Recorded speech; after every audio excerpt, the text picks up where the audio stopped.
In accordance with Decision 77/506 of 16th of September 2022, I give the floor to the distinguished representative of Ukraine to introduce an address by the head of state. Mr. President, I have the honor to introduce the pre-recorded statement by His Excellency Mr. Volodymyr Zelensky, President of Ukraine. Greetings to all people of the world who value peace and unity between different and equal nations. I wish you all peace. I thank you that we are united in our striving to restore peace and to guarantee peace for any nation that has become a victim of the armed aggression. A crime has been committed against Ukraine, and we demand just punishment. The crime was committed against our state borders. The crime was committed against the lives of our people.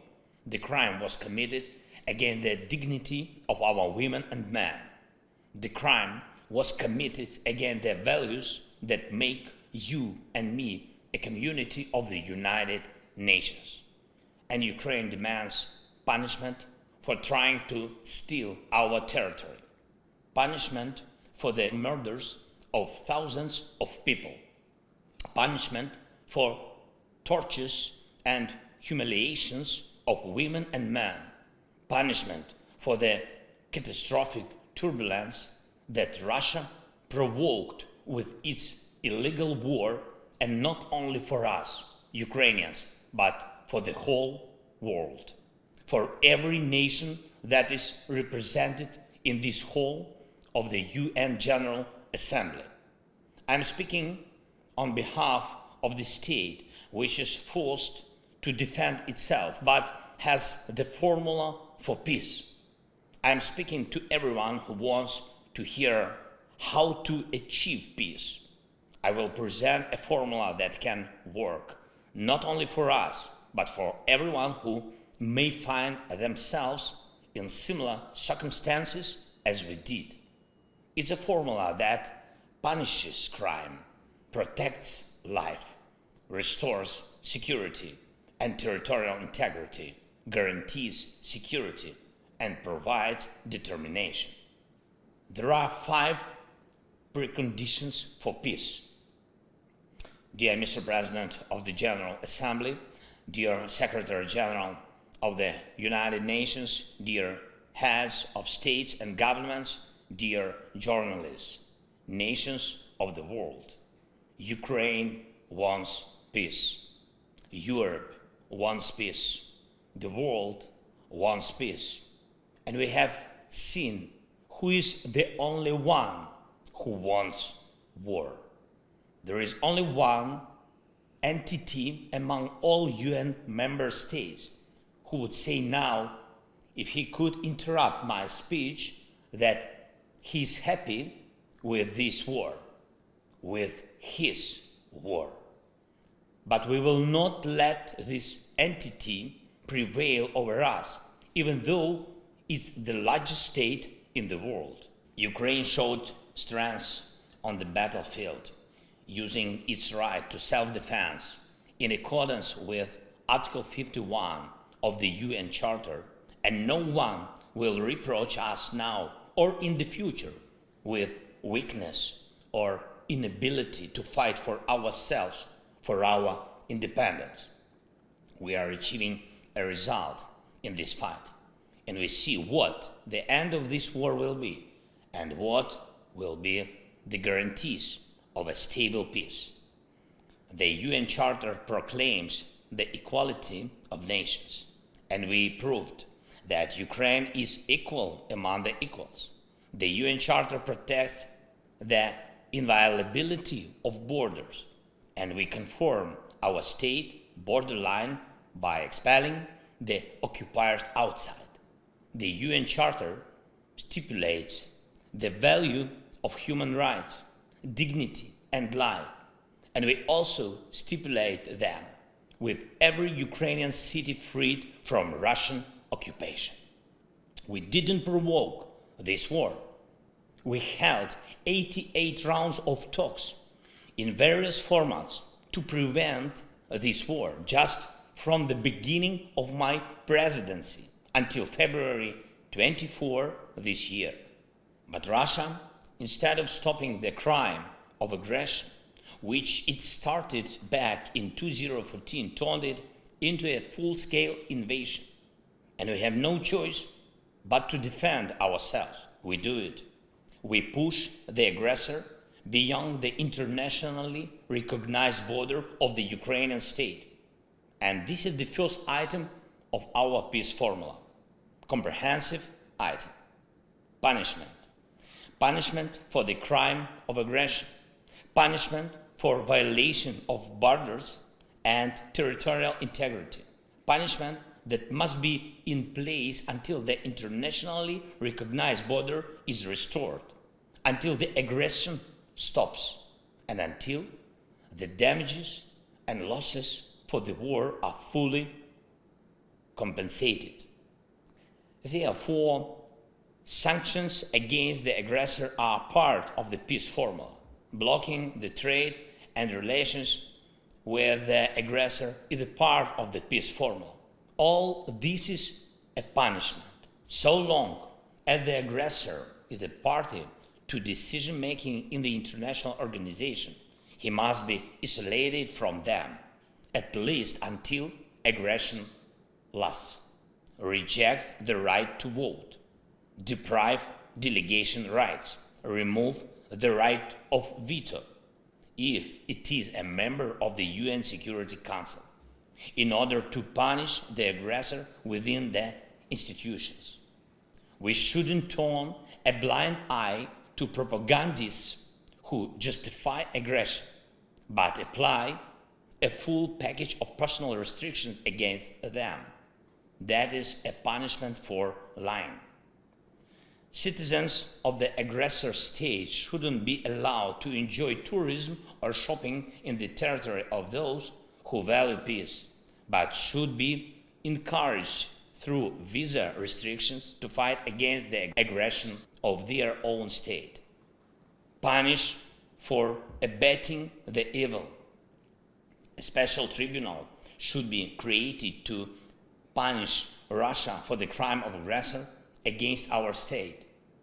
This will become signal to all would-be aggressors that they must value peace or be brought to responsibility by the world. We have prepared precise steps to establish such tribunal. They will be presented to all states. Ukraine will appeal to the UN General Assembly to support an international compensation mechanism.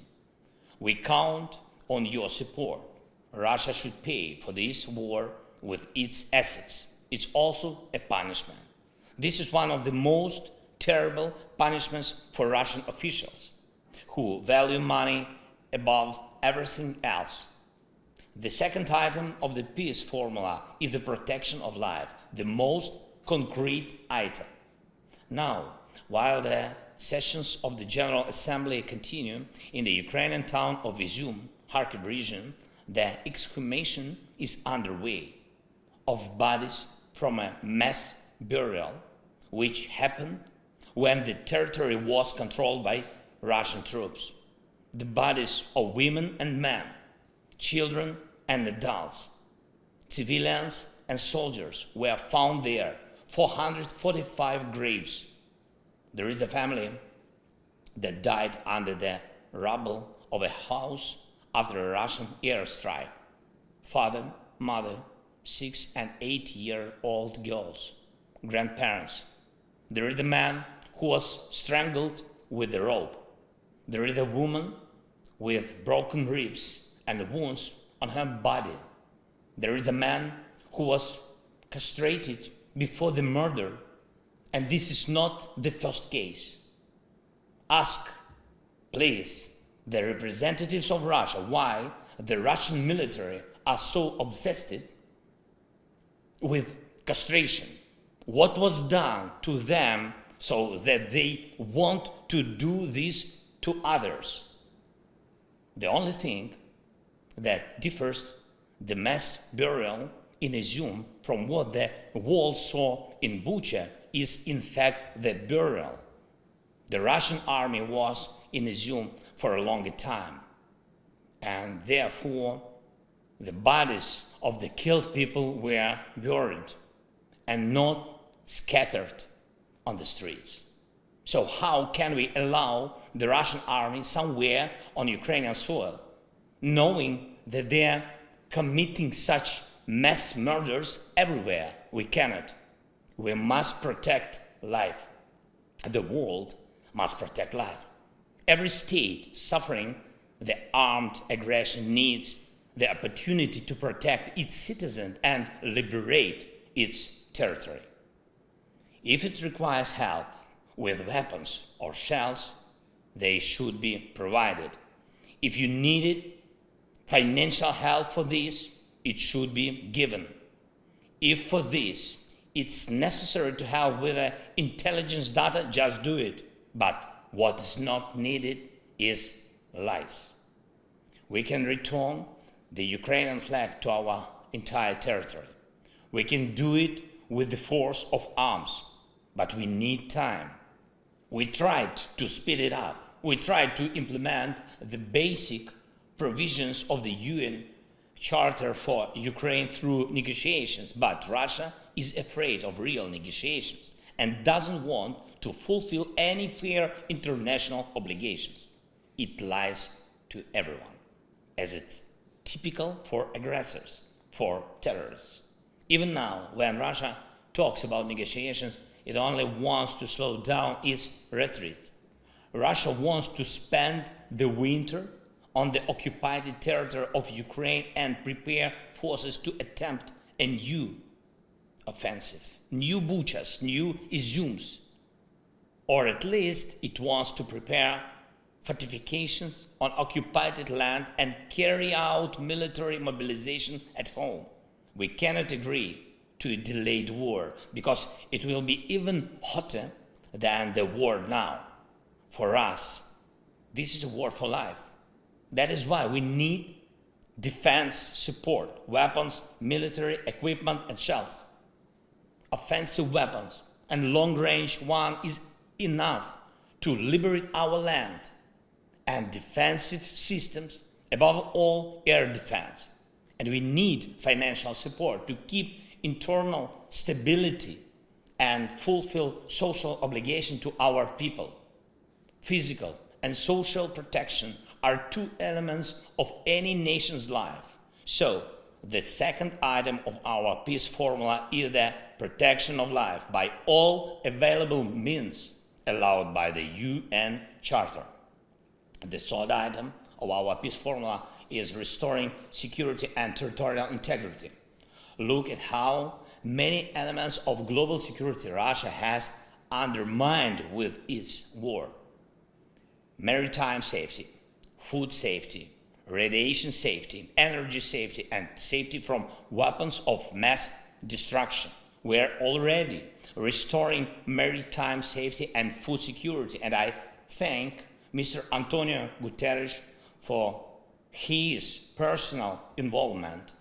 Algeria, Ethiopia, Egypt, Libya, Kenya, Somalia, Sudan, Tunisia, Bangladesh, Israel, India, Iran, Yemen, Cyprus, China, Korea, Lebanon, Turkey, Belgium, Bulgaria, Greece, Ireland, Spain, Italy, Netherlands, Germany, Romania, and France have already received Ukrainian agricultural products. And we have to increase the supply by sea, both under market conditions and within the UN food program, for which Ukraine is always a reliable partner. And by the way, despite all the difficulties caused by the war, we decided to provide humanitarian aid to Ethiopia and Somalia. So we will send them an additional amount of our wheat, but it's more difficult with other security elements. On the eve of the General Assembly meeting, Russia fired missiles at the South Ukraine nuclear power plant.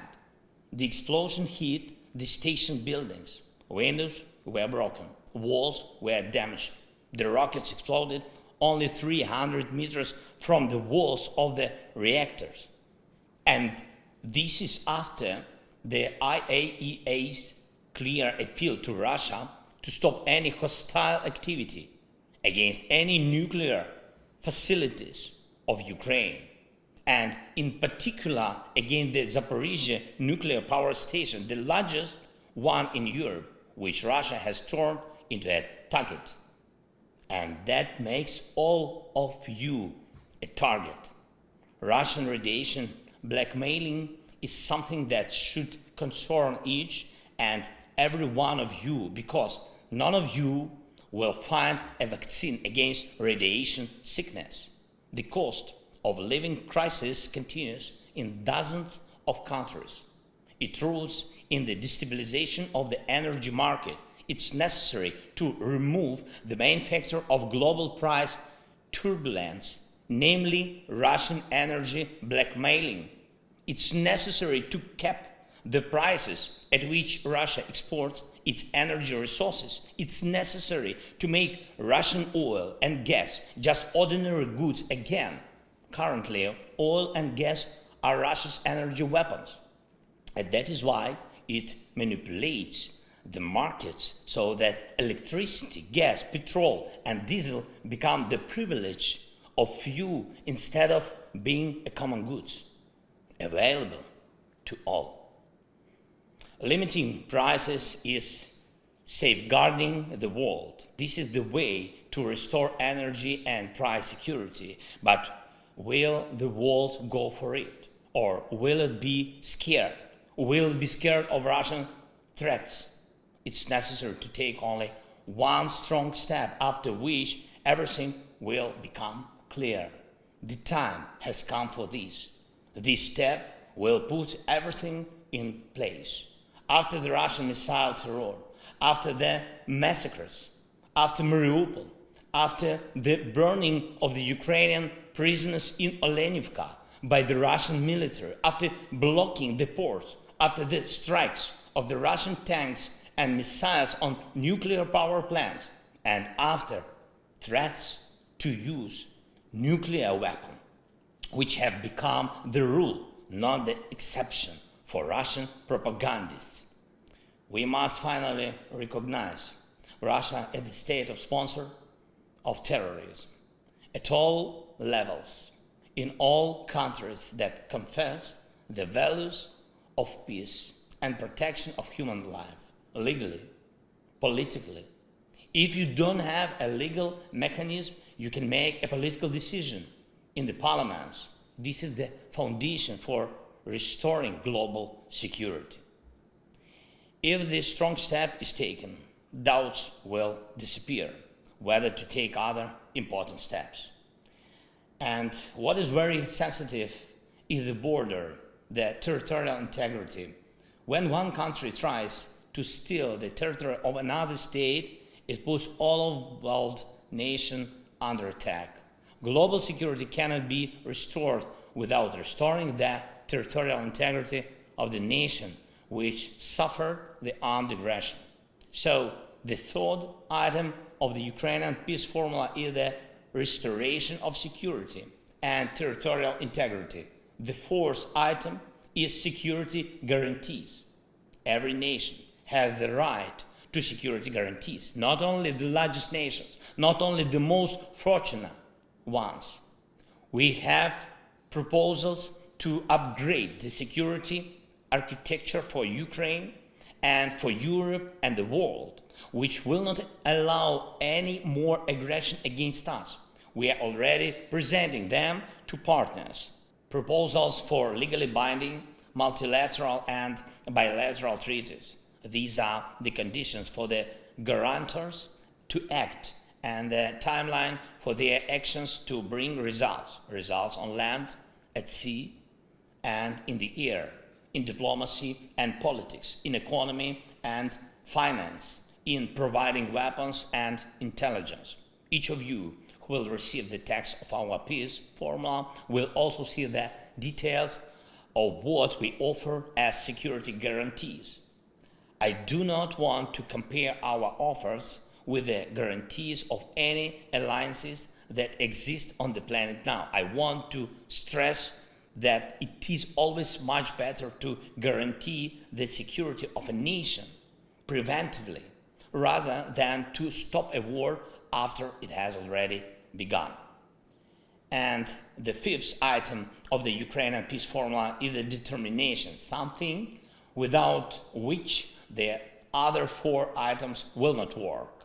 This is our determination to fight. This is the determination of the partners to help us and also themselves. And this is the determination of the world to unite around the one who fights against armed aggression and to call to order the one who threatens all. So, all five items of our formula: punishment for aggression, protection of life, restoration of security and territorial integrity, security guarantees, and determination to defend oneself.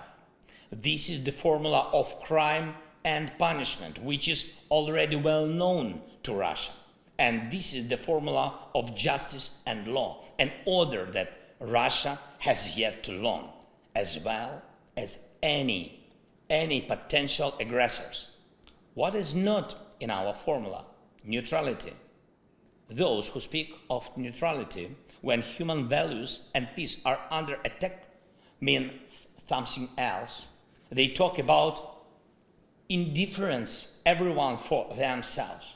Here is what they say. They pretend to be interested in each other's problems. They take care of each other formally. They sympathize only for protocol, and that is why they pretend to protect someone, but in reality they protect only their vested interests. This is what creates the conditions for war. This is what needs to be corrected in order to create conditions for peace. All you need is determination. There was a lot of talking about reforming the UN. How did all end? No result. If you look carefully at our peace formula, you will see that its implementation is already becoming a de facto reform of the United Nations. Our formula is universal and unites the North and the South of the world. It calls for the world's majority and encourages to expand the representation of those who remain unheard. This is an imbalance when Africa, Latin America, most of Asia, Central and Eastern Europe comply with the right of veto that they themselves never had. And this is what Ukraine is talking about. And have you ever heard such words from Russia? But it's a permanent member of the Security Council. For some reason. For what reason? No Japan or Brazil, no Turkey or India, no Germany or Ukraine. The day will come when this will be resolved. As for the talks between Ukraine and Russia, probably you have happened to hear different words from Russia about the talks, as if they were ready for them. But they talk about the talks but announce military mobilization. They talk about the talks but announce pseudo-referendums in the occupied territories of Ukraine. What is true then? The military mobilization in Russia is true. Sham referendums are also true. Russia wants war, it's true, but Russia will not be able to stop the course of history. Mankind and the international law are stronger than one terrorist state. Russia will be forced to end this war. The war, it has started. I rule out that the settlement can happen on a different basis than the Ukrainian peace formula. The further the Russian terror reaches, the less likely it's that anyone in the world will agree to sit at one table with them. And if my words will be followed by new Russian missiles and acts of terrorism, it will only prove their weakness, Russia's weakness, its inability to prevail over us, its inability to prevail over the world. It will only prove that 5 items of the Ukrainian peace formula must be implemented as soon as possible. We are ready for peace, but true, honest and fair peace. That's why the world is on our side. And finally, I want to thank 101 countries that voted for my video address to take place. It was a vote not only about the format, it was the vote about principles. Only 7 countries voted against: Belarus, Cuba, North Korea, Eritrea, Nicaragua, Russia, and Syria. 7 who are afraid of the video address. 7 who respond to principles with a red button. Only 7. 101 and 7. Friends, if this coalition is against our determination, then I congratulate you all, because this means that peace will prevail over any aggression and that there is no obstacle for us to implement the peace formula. I thank you for your attention. Once again, I wish you all peace. Slava Ukraini!